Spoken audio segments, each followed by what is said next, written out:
Goedendag, ik ben Willem-Pieter van Dreumel, chef-kok restaurant Parkheuvel in Rotterdam. Ik ga voor u een gerecht maken van zonnevis. De Franse benaming is Saint-Pierre. De zonnevis heb ik hier liggen. Ik heb hem al voorgebakken, ik heb hem mooi in de pan net gebakken. Hij is ingestoken met laurierblad, net onder de huid. Ik ga de saus warm maken. Garnituur opwarmen, want het is een stoofgerecht. En daarna ga ik het dresseren hier op dit bord.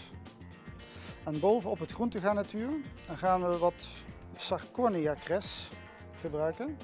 Het lijkt een beetje op zeekraal, maar deze variant is veel malser. Heeft ook geen harde steeltjes en ik kan hem eigenlijk gelijk eten. Hij is gebruiksklaar.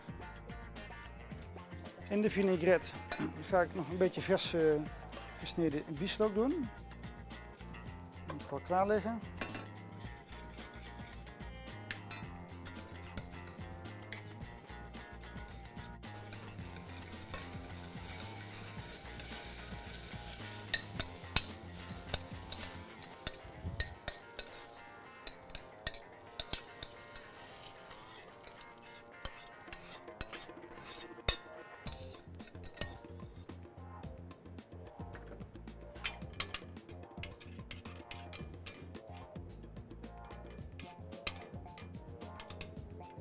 Zo maak ik een sokkeltje van. Ik druk met mijn lepel het garnituur aan. En omdat de cress gelijk gebruiksklaar is, kan ik hem zo afsnijden.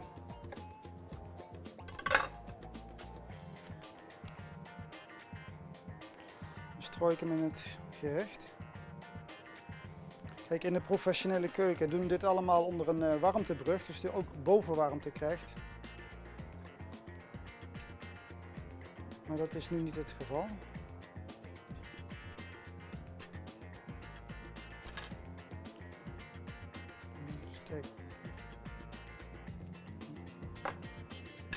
Nou, de vis had ik gebakken, heb ik net uit de oven gehaald. Heeft de juiste gaarheid, dat is erg belangrijk bij vis altijd. Omdat de vis mooi sappig is.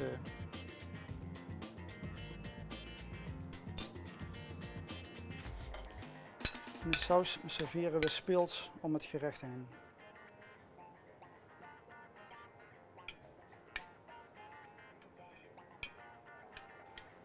Nou, het gerecht mooi geserveerd met de vinaigrette.